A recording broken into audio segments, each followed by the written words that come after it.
ನಮಸ್ಕಾರ ಎಲ್ಲರಿಗೂ. ಮೊದಲನೇದಾಗಿ ನಾವು 9 ಭಕ್ತಿ ಸಮಾಚಾರ ಚಾನಲ್ಗೆ ಸ್ವಾಗತ. ಇವತ್ತಿನ ಸಂಚಿಕೆಯಲ್ಲಿ ಮಣಿಮಂತ್ರ ವಿಷಯದಲ್ಲಿ ನಿಮ್ಮ ಮುಂದೆ ತುಂಬ ಇಂಪಾರ್ಟೆಂಟ್ ಚರ್ಚೆ ಇದು. ಯಾಕಂದರೆ ಯಾವಾಗಲೂ ಹಣ ಅನ್ನೋದು ನಮ್ಮಲ್ಲಿ ನಿಲ್ಲಬೇಕು, ಅಂದರೆ ಮನೆಯಲ್ಲಿ ನಿಲ್ಲಬೇಕು. ನಾವೇನೇ ಒಂದು ಕೆಲಸ ಮಾಡ್ತಿದ್ರು, ಸಣ್ಣ ಪುಟ್ಟ ಕೆಲಸ ಆಗಿರ್ಬೋದು, ದೊಡ್ಡ ಮಟ್ಟದ ಕೆಲಸ ಆಗಿರಬಹುದು, ಬರೋ ಹಣ ಎಲ್ಲ ಖರ್ಚಾಗ್ತಿದೆ, ನಮ್ಮಲ್ಲಿ ಹಣ ನಿಲ್ತಾ ಇಲ್ಲ. ಇದಕ್ಕೆ ಸುಮಾರು ಪರಿಹಾರಗಳು ನಾನು ಈಗಾಗಲೇ ಹೇಳಿದ್ದೀನಿ. ಸೊ ಅದರಲ್ಲಿ ಈಗ ಹೇಳ್ತಾ ಇರೋ ಈ ಟಿಪ್ಸ್ ಕೂಡ ಆ್ಯಡ್ ಮಾಡ್ಕೊಳ್ಳಿ. ಅದೇನು ಅಂದರೆ, ಪ್ರತಿನಿತ್ಯ ನೀವು ಗಜೇಂದ್ರ ಮೋಕ್ಷ ಕತೆ ಕೇಳಿರಬಹುದು ಅಲ್ವಾ? ಈ ಕಥೆಯನ್ನು ಬೆಳಗ್ಗೆ ಹೊತ್ತು ನಿಮ್ಮ ಆಫೀಸಲ್ಲಿ ಆಗಿರಬಹುದು ಅಥವಾ ನೀವು ಮನೆಯಿಂದ ಕೆಲಸ ಮಾಡ್ತಾ ಇರೋರಾಗಿರಬಹುದು, ಈ ಗಜೇಂದ್ರ ಮೋಕ್ಷ ಕಥೆಯನ್ನು ಓದ್ಕೊಳ್ಳಿ ಅಥವಾ ಶ್ಲೋಕವನ್ನು ನಿಮಗೆ ಟೈಮ್ ಇದ್ದರೆ ಪಠನೆ ಮಾಡಿ, ಅದರ ಅರ್ಥ ತಿಳ್ಕೊಳ್ಳಿ. ಪ್ರತಿದಿನ ಇದನ್ನು ಪ್ಲೇ ಮಾಡಿಬಿಡ್ರಿ. ನಿಮ್ಮ ಫೋನುಗಳಲ್ಲಿ ಅವೈಲಬಲ್ ಇರುತ್ತೆ ಈ ಗಜೇಂದ್ರ ಮೋಕ್ಷದ ಬಗ್ಗೆ ಸ್ಟೋರಿ ಅಥವಾ ಶ್ಲೋಕಗಳು ಇರ್ತದೆ. ಇದನ್ನು ಪ್ಲೇ ಮಾಡಿ ನೀವು ಕೇಳಿಸ್ಕೊಳ್ಳಿ, ಪ್ರತಿನಿತ್ಯ ಕೇಳಿಸ್ಕೊಳ್ಳಿ. ಫಸ್ಟ್ ಆಫ್ ಆಲ್ ಮಾಡಬೇಕಾಗಿರೋದು ಇದು. ಮತ್ತು ಜೊತೆಗೆ ನೀವು ಕನಕದಾರ ಸ್ತೋತ್ರವನ್ನು ಪಠನೆ ಮಾಡಬೇಕು ಅಥವಾ ಪ್ಲೇ ಮಾಡಿಬಿಟ್ಟು ಕೇಳಿಸ್ಕೊಬೇಕು. ಈ ಕನಕದಾರ ಸ್ತೋತ್ರನೂ ಅಷ್ಟೇ ನಮಗೆ ಒಳ್ಳೆ ರಿಸಲ್ಟ್ ಕೊಡುತ್ತೆ. ಈಗಾಗಲೇ ಎಷ್ಟೋ ಜನ ಇದನ್ನು ಮಾಡಿ ರಿಸಲ್ಟ್ನ ಪಡೆದಿರೋರು ಸುಮಾರು ಜನ ಇದ್ದಾರೆ. ಹಾಗಾಗಿ ಕನಕದಾರ ಸ್ತೋತ್ರವನ್ನು ಪಠನೆ ಮಾಡಿ ಅಥವಾ ಪ್ಲೇ ಮಾಡಿ ಬಿಡ್ರಿ. ನಿಮಗೆ ಅದನ್ನು ಶ್ಲೋಕ ಪಠನೆ ಮಾಡೋಕ್ಕಾಗಿಲ್ಲ ಅಂದ್ರೂ ಪ್ಲೇ ಮಾಡಿ ಬಿಟ್ಬಿಟ್ಟು ಕೇಳಿಸ್ಕೊಳ್ಳಿ.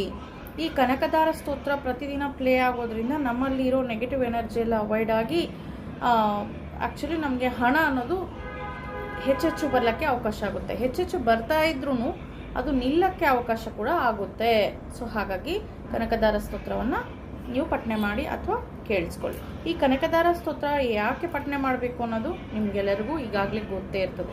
ದಾನ ಧರ್ಮಗಳು ಮಾಡದೇ ಇರೋರಿಗೂ ಸಹ ಹಣ ಬರುತ್ತೆ. ಈ ಕನಕದಾರ ಸ್ತೋತ್ರವನ್ನು ಕೇಳಿಸ್ಕೊಳೋರಾಗಿರ್ಬಹುದು, ಹೇಳೋರಾಗಿರ್ಬೋದು, ಆಚರಣೆಯಲ್ಲಿಟ್ಟು ಪೂಜೆ ವಿಧಾನ ಮಾಡ್ತಾ ತಾಯಿ ಲಕ್ಷ್ಮಿಗೆ ಪೂಜೆ ಮಾಡ್ತಾ ಕನಕದಾರ ಸ್ತೋತ್ರವನ್ನು ಪ್ಲೇ ಮಾಡಿ ಪೂಜೆ ಮಾಡೋದ್ರಿಂದ ಕೂಡ ಹಣ ಅನ್ನೋದು ಬರುತ್ತೆ. ಓಕೆ, ದಾನ ಧರ್ಮಗಳು ಮಾಡದೇ ಇರೋರು ಸಹ ಆಲ್ಮೋಸ್ಟ್ ಮಾಡಿ ಅಂತಲೇ ಹೇಳ್ತೀನಿ. ಅಪ್ಪಿತಪ್ಪಿ ನಮ್ಮ ವಂಶದಲ್ಲಿ ಯಾರಾದರೂ ದಾನ ಧರ್ಮಗಳು ಮಾಡೇ ಇಲ್ಲ ಇದುವರೆಗೂ, ಆದರೂ ನಾವು ಹಣಕಾಸಿನ ಸಮಸ್ಯೆಗಳನ್ನ ಫೇಸ್ ಮಾಡ್ತಾ ಇದ್ದೀವಿ, ಅದರಿಂದ ಅಂತ ಬಯಸೋರು ಸಹ ಈ ಕನಕದಾರ ಸ್ತೋತ್ರವನ್ನು ಪ್ರತಿದಿನ ಹೇಳ್ಕೊಳ್ಳೋದ್ರಿಂದ ಅಥವಾ ಪ್ಲೇ ಮಾಡಿ ಕೇಳಿಸ್ಕೊಳ್ಳೋದ್ರಿಂದ ಹಣ ಅನ್ನೋದು ಬರುತ್ತೆ. ಯಾಕಂದರೆ ಅಷ್ಟು ದೊಡ್ಡ ವರ ಅನ್ನೋದು ಇದೆ ಈ ಕನಕದಾರ ಸ್ತೋತ್ರಕ್ಕೆ. ನಿಮ್ಗೆಲ್ರಿಗೂ ಗೊತ್ತೇ ಇರೋದೆ. ಯಾರೆಲ್ಲ ಕೇಳಿಸ್ಕೊತಾರೋ, ಯಾರೆಲ್ಲ ಈ ಶ್ಲೋಕವನ್ನು ಜಪಿಸ್ತಾರೋ ಅಂಥವ್ರಿಗೆಲ್ಲನೂ ಲಕ್ಷ್ಮೀ ವರ ಅನ್ನೋದು ಸಿಗುತ್ತೆ. ಸೊ ಫೈನಲ್ ಆಗಿ ಇನ್ನೊಂದು ಟಿಪ್ ಏನು ಅಂದರೆ, ನಿಮ್ಮ ಮನೆ ನೈಋತಿ ಸ್ಥಾನದಲ್ಲಿ, ನೈಋತಿ ಸ್ಥಾನ ಅಂದ್ರೇ ನಮಗೆ ನಿಧಿ ಇಡೋ ಸ್ಥಾನ. ನಿಧಿ ಅಂದರೆ ಅದು ಸಂಪತ್ತು, ಹಣ, ಒಡವೆ, ಆಭರಣಗಳು ಎಲ್ಲ, ಅದು ಬೆಳ್ಳಿ ಚಿನ್ನ ಆಭರಣಗಳಾಗಿರಬಹುದು, ಇತ್ಯಾದಿ ಆಭರಣಗಳು, ಹಣ ಇಡೋವಂಥ ಜಾಗ ನೈಋತಿ ಜಾಗ. ಸೊ ನೈಋತಿ ಜಾಗದಲ್ಲಿ ಈ ಒಂದು ಸಣ್ಣ ಒಂದು ರೆಮಿಡಿನ ನೀವು ಫಾಲೋ ಮಾಡೋದ್ರಿಂದ ನಿಮಗೆ ಹಣದ ಕೊರತೆ ಅನ್ನೋದು ಇರೋದಿಲ್ಲ. ಬರುತ್ತೆ, ಹಣ ಖರ್ಚಾಗದೆ ಅದು ನಿಲ್ಲುತ್ತೆ. ಜೊತೆಗೆ ನೀವು ಮಲ್ಟಿ ಸೋರ್ಸ್ನ ಕ್ರಿಯೇಟ್ ಮಾಡ್ಕೊತೀರಾ. ಅದು ಹೇಗೆ ಅನ್ನೋದು ಈ ಟಿಪ್ಪಲ್ಲಿ ನೀವು ಫಾಲೋ ಮಾಡೋ ವಿಧಾನದ ಮೇಲೆ ಡಿಪೆಂಡ್ ಆಗಿದೆ. ಅದೇನು ಅಂದರೆ, ಒಂದು ಚಿಕ್ಕ ಮಡಿಕೆ, ಅಂದರೆ ಈ ಹುಂಡಿ ಬರುತ್ತಲ್ವ, ಮಣ್ಣಿನ ಹುಂಡಿ. ಯಾಕೆ ಮಣ್ಣಿನ ಹುಂಡಿ ಹೇಳ್ತಾ ಇದ್ದೀನಿ ಅಂದರೆ, ಭೂಮಿಯಿಂದನೇ ನಿಧಿ ಅನ್ನೋದು ಸಿಗೋದು ಅಲ್ವಾ? ಇದೆಲ್ರಿಗೂ ಗೊತ್ತಿರೋದೆ. ಅದು ಯಾರಿಗೆಲ್ಲ ಸಿಗುತ್ತೆ, ಅದೃಷ್ಟ ಇರೋರಿಗೆ ಮಾತ್ರ ಸಿಗುತ್ತೆ. ಹಾಗಾಗಿ ನಿಮ್ಮ ಮನೆಗೆ ನೀವು ಅದೃಷ್ಟ ತರಿಸ್ಕೊಬೇಕು. ಬಂದಿರೋ ಹಣವನ್ನು ಖರ್ಚಾಗದಂತೆ ನಿಲ್ಲಿಸ್ಕೊಬೇಕು. ಮನೆಯಲ್ಲಿ ಹಣ ಸಂಗ್ರಹಣೆ ಮಾಡಬೇಕು ಅಂದರೂ ಸಹ ಈ ಮಣ್ಣಿನ ಹುಂಡಿ ಒಂದನ್ನು ತಂದು ಇಡ್ರಿ. ಹಳೆ ಕಾಲದಲ್ಲಿ ನೋಡಿರ್ಬೋದು, ನಮ್ಮ ಅಜ್ಜಿ ತಾತಂದ್ರೆಲ್ಲ ಮಣ್ಣಿನ ಹುಂಡಿಲೇ ಇಡೋರು. ಇವಾಗೆಲ್ಲ ಪ್ಲಾಸ್ಟಿಕ್ಕು, ಸ್ಟೀಲು, ಲಾಕರು ಎಲ್ಲ ಬಂದುಬಿಟ್ಟಿದೆ. ಕೋಡು ಲಾಕ್ ಸೆಟ್ ಮಾಡೋದು, ಇದೆಲ್ಲ ಕಲರ್ ಹುಂಡಿಗಳು ಬಂದಿದೆ. ಸೊ ಅವನು ಪ್ಲೇಸ್ ಮಾಡಬೇಕು. ಪರ್ಟಿಕ್ಯುಲರಾಗಿ ಯಾವ ಪ್ಲೇಸಲ್ಲಿ ಯಾವ ಕಲರ್ ಇಡಬೇಕು ಅನ್ನೋದು ಹಳೆ ವಿಡಿಯೋಗಳಲ್ಲಿ ನಾನು ಹೇಳಿದ್ದೀನಿ. ಆದರೆ ಇವತ್ತು ಹೇಳ್ತಾ ಇರೋದು ಮಣ್ಣಿನ ಹುಂಡಿ. ಈ ಹೂಡಿಕೆ ಮಾಡೋದು ಹೇಗಿರಬೇಕು ಅಂದರೆ, ನೀವು ಪ್ರತಿನಿತ್ಯ ಹಾಕ್ಬೋದು, ತುಂಬ ಒಳ್ಳೆಯದು. ಕಾಯಿನ್ಸ್ ಹಾಕ್ಬೋದು, ನೋಟ್ ಹಾಕ್ಬೋದು. ಮತ್ತು ಇಲ್ಲಿ ಕನ್ಫ್ಯೂಷನ್ಸ್ ಬೇಡ, ನೋಟಿಗೆ ಸಪ್ರೇಟು, ಕಾಯಿನ್ಸ್ಗೆ ಸಪ್ರೇಟು. ಇದು ಮೊದಲಿಂದ ಹೇಳ್ತಾ ಇರೋ ವಿಧಾನನೇ. ಓಕೆ, ಕಾಯಿನ್ಸು ನೋಟು ಒಂದು ಹತ್ರ ಇಡಬಾರ್ದು. ನೀವು ಕಾಯಿನ್ಸೇ ಹಾಕ್ತೀವಿ ಅಂದರೆ ಒಂದು ಹುಂಡಿ ತಗೊಳ್ಳಿ. ಇಲ್ಲ ನಾನು ನೋಟ್ ಕೂಡ ಹಾಕಬೇಕು ಅಂತ ಬಯಸ್ತಾ ಇದ್ದರೆ ನೋಟಿಗೆ ಸಪ್ರೇಟು, ಕಾಯಿನ್ಸ್ಗೆ ಸಪ್ರೇಟು. ಅದಕ್ಕೆ ಒಂದು ಅರಿಶಿನ ಬಳೆದುಬಿಟ್ಟು ಕುಂಕುಮ ಇಟ್ಟುಬಿಟ್ಟು ನಿಮ್ಮ ಇಚ್ಛಾದಲ್ಲಿ ಸ್ವಸ್ತಿಕ್ ಸಿಂಬಲ್ ಹಾಕ್ಬೋದು, ಅಥವಾ ಓಂ ಹಾಕ್ಬೋದು, ಅಥವಾ ಮನಿ ಸಿಂಬಲ್ ಯಾವುದಾರೆ ಫಿಹು ಸಿಂಬಲ್ ಅಂತ ಹೇಳಿದ್ದೀನಿ, ಅಥವಾ ಈ ಕೋಡ್ ಹೇಳಿದ್ದೀನಲ್ಲ ನಿಮಗೆ ಗ್ರೀನ್ ಎವೆಂಚರನ್ ಸ್ಟೋನ್ ಮೇಲೆ ಇರೋವಂಥ ಕೋಡ್ 520 ಈ ರೀತಿ 5407208008 ಇದು ಬೇಕಾದರೂ ಹಾಕ್ಕೋಬೋದು. ಓಕೆನಾ? ಈ ಕೋಡ್ ಬೇಕಿದ್ರೂ ಹಾಕಿ. ಇದೆಲ್ಲ ಆದಮೇಲೆ ಏನು ಮಾಡಬೇಕು, ಪ್ರತಿನಿತ್ಯ ಅದಕ್ಕೆ ಕಾಯಿನ್ ಹಾಕಬೇಕು. ಈ ಕಾಯಿನ್ಸ್ ಹಾಕೋ ಮೊದಲು ಒಂದು ಕಾಪರ್ ಕಾಯಿನ್ ಹಾಕಿ, ಅದರಲ್ಲಿ ನಿಮಗೆ ಅವೈಲೇಬಲ್ ಇದ್ದರೆ ಒಂದು ಬೆಳ್ಳಿ ಕಾಯಿನ್ ಕೂಡ ಹಾಕಿ. ಫಸ್ಟ್ ಟೈಮ್ ಹಾಕುವಾಗ ಕಾಪರ್ ಕಾಯಿನ್ ಜೊತೆಗೆ ಬೆಳ್ಳಿ ಕಾಯಿನ್, ಒಂದು ಸ್ವಲ್ಪ ಅರಿಶಿನ ಕುಂಕುಮ ಒಳಗಡೆ ಹಿಂಗೆ ಹಾಕಿಬಿಟ್ಟು ಈ ಕಾಯಿನ್ಸ್ ಹಾಕಿ ಪೂಜೆ ಮಾಡಿಬಿಟ್ಟು ನಿಮ್ಮ ನೈಋತ್ಯ ಸ್ಥಾನದಲ್ಲಿ ಇದನ್ನು ಇಟ್ಕೊಳ್ಳಿ. ಬೀರುವ ಇಡೋ ಕಡೆ ಕೆಳಗಡೆ ಎಲ್ಲಾದರೂ ಪ್ಲೇಸ್ ಮಾಡಿ, ಅಥವಾ ಒಂದಕ್ಕೆ ಒಂದು ಚಿಕ್ಕ ಟೇಬಲ್ ಅಂತ ಪ್ಲೇಸ್ ಮಾಡಿ.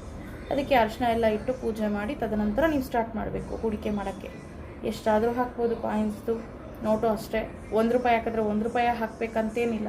ಪ್ರತಿನಿತ್ಯ ನಿಮ್ಗೆ ಎಷ್ಟು ಕಾಯಿನ್ಸ್ ಆಗುತ್ತೋ ಅಷ್ಟು ಕಾಯಿನ್ಸ್ ಹಾಕ್ತಾರೆ. ನೋಟು ಬೇಕಿದ್ರೂ ಹಾಕ್ತಾರೆ. ಕನಿಷ್ಠ ವಾರಕ್ಕೆ ಒಮ್ಮೆ ಆದರೂ ಅದಕ್ಕೆ ಕಾಯಿನ್ ಹಾಕಬೇಕು. ನೋಟು ಹಾಕೋರಿದ್ರೆ ನೋಟು ಹಾಕಬೇಕು.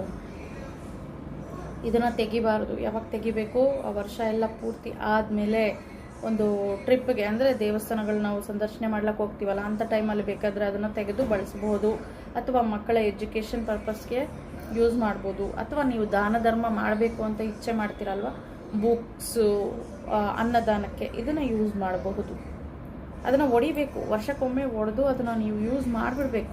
ಅದನ್ನು ಒಡೆದು ಯೂಸ್ ಮಾಡಿದ ತಕ್ಷಣ, ಒಡೆದ ತಕ್ಷಣ ಹೊಸದನ್ನು ರಿಪ್ಲೇಸ್ ಮಾಡಬೇಕು. ಈ ಮಣ್ಣಿನ ಹುಂಡಿನೇ ಯಾಕೆ ಹೇಳ್ತಾ ಇದ್ದೀನಿ ಅಂದರೆ, ಈಗಾಗಲೇ ಹೇಳಿದ್ನಲ್ಲ, ಭೂಮಿನಲ್ಲೇ ನಿಧಿ ಅನ್ನೋದು ಸಿಗುತ್ತೆ. ಸೊ ಹಾಗಾಗಿ ಮಣ್ಣಿನ ಸ್ವರೂಪದಲ್ಲಿರೋ ಈ ಹುಂಡಿನಲ್ಲಿ ನಾವು ಕಾಯಿನ್ಸ್ನ, ದುಡ್ಡನ್ನ ಶೇಖರಣೆ ಮಾಡೋದ್ರಿಂದ ನಿಧಿ ನಿಕ್ಷೇಪಗಳು ನಮ್ಮಲ್ಲಿ ಕೊರತೆ ಇಲ್ಲದೆ ನಮ್ಮ ಬಳಿ ಇರಲಿಕ್ಕೆ ಅವಕಾಶ ಆಗುತ್ತೆ. ಬಂದಿರೋ ಹಣ ಅನ್ನೋದು ಸ್ಟೇಬಲ್ ಆಗಿ ನಮ್ಮಲ್ಲಿ ಸ್ಟೇ ಆಗುತ್ತೆ. ಖರ್ಚು ಕಡಿಮೆ ಆಗಿ ದುಡ್ಡನ್ನು ನಾವು ಹೂಡಿಕೆ ಮಾಡ್ಕೊತೀವಿ.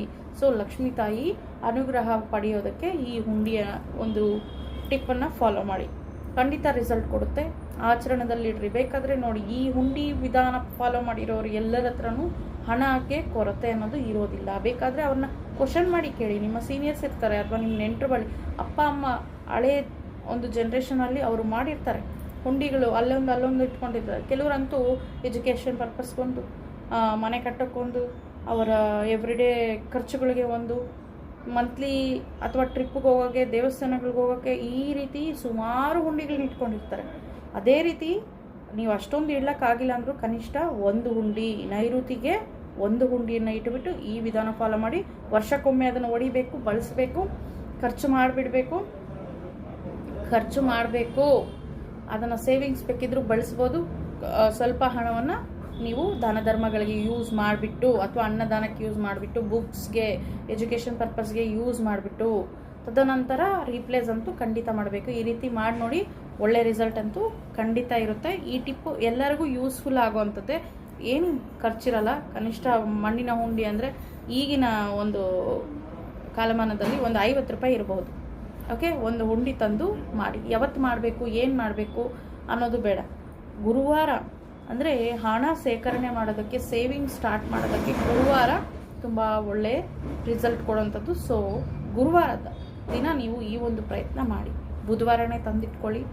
ಗುರುವಾರ ಬೆಳಗ್ಗೆ ಅದಕ್ಕೆ ನೀಟಾಗಿ ನೀರಲ್ಲಿ ಅರಿಶಿನ ಎಲ್ಲ ಇಟ್ಬಿಟ್ಟು ಪೂಜೆ ಮಾಡಿ, ಬೆಳ್ಳಿ ಕಾಯಿನ್ ಅಥವಾ ತಾಮ್ರದ ಕಾಯಿನ ಹಾಕಿಬಿಟ್ಟು ಸ್ಟಾರ್ಟ್ ಮಾಡಿ. ನಿಮ್ಮ ಹೂಡಿಕೆಯನ್ನು ನೈಋತಿ ಮೂಲದಲ್ಲಿ ಇಡಬೇಕು. ಈ ರೀತಿ ಮಾಡಿದ್ರೆ ಒಳ್ಳೆ ರಿಸಲ್ಟ್ ಅಂತ ಇರುತ್ತೆ. ಖಂಡಿತ ಮಾಡಿ ನೋಡಿ. 4 ಜನಕ್ಕೆ ಈ ವಿಡಿಯೋನ ಶೇರ್ ಮಾಡೋದಂತೂ ಮರೆಯೋಕ್ಕೆ ಹೋಗ್ಬೇಡಿ. ನಿಮಗೆ ರಿಸಲ್ಟ್ ಸ್ಟಾರ್ಟ್ ಆಗ್ತಾ ಇದ್ದಂಗೆ ಈ ಒಂದು ಮಾಹಿತಿನ 4 ಜನಕ್ಕೆ ಹಂಚ್ಕೊಳ್ಳಿ. ಈ ಹಂಚ್ಕೊಳ್ಳೋದ್ರಿಂದ ಏನಾಗುತ್ತೆ ಅಂದರೆ, ಅವ್ರ ಲೈಫಲ್ಲಿನೂ ಫೈನಾನ್ಷಿಯಲ್ ಕ್ರೈಸಿಸ್ ಅನ್ನೋದು ಅವಾಯ್ಡ್ ಆಗಿ ಒಂದು ಸೇವಿಂಗ್ಸ್ನ ನೀವು ನಿಮ್ಮ ಪರವಾಗಿ ಅವರಿಗೆ ಹಿಂಟ್ ಕೊಟ್ಟಂಗೆ, ಒಂದು ಹೆಲ್ಪಿಂಗ್ ಹ್ಯಾಂಡ್, ಏನಿಲ್ಲಿ ಒಂದು ಟಿಪ್ನ ಶೇರ್ ಮಾಡ್ತೀರಾ ಅಷ್ಟೇ. ಅವ್ರ ಸೇವಿಂಗ್ಸೇ ನೀವು ಮಾಡೋದಿಲ್ಲ, ಈ ರೀತಿ ಮಾಡಿ ಅಂತ ಒಂದು ಟಿಪ್ನ ಶೇರ್ ಮಾಡ್ತೀರಾ. ಅದರಿಂದ ಅವ್ರಿಗೆ ಒಂದು ಸೇವಿಂಗ್ಸ್ ಅನ್ನೋದು ಹೇಗೆ ಮಾಡಬೇಕು ಅನ್ನೋದು ಅವಗಾಹನೆ ಬರುತ್ತೆ. ಈಗಿನ ಜನ್ರೇಷನ್ಸ್ಗೆ ಹಣವನ್ನು ಶೇಖರಣೆ ಮಾಡೋದು, ಖರ್ಚು ಮಾಡೋದು ಈಸಿ ಆಗ್ತಾಯಿದೆ, ಆದರೆ ಸೇವಿಂಗ್ ಮಾಡೋದು ಅನ್ನೋದು ಕಷ್ಟ ಆಗ್ತಾಯಿದೆ. ಅದಕ್ಕೆ ಈ ಚಿಕ್ಕ ಚಿಕ್ಕ ರೆಮಿಡೀಸ್ನ ಸಹ ಅವ್ರ ಹತ್ರ ಹಂಚ್ಕೊಳ್ಳಿ. ಆವಾಗ ಒಳ್ಳೆ ರಿಸಲ್ಟ್ ನಿಮ್ಮ ಸಮೇತ ಅವರು ಕೂಡ ನೋಡೋಕ್ಕೆ ಅವಕಾಶ ಆಗುತ್ತೆ. Thank you for watching.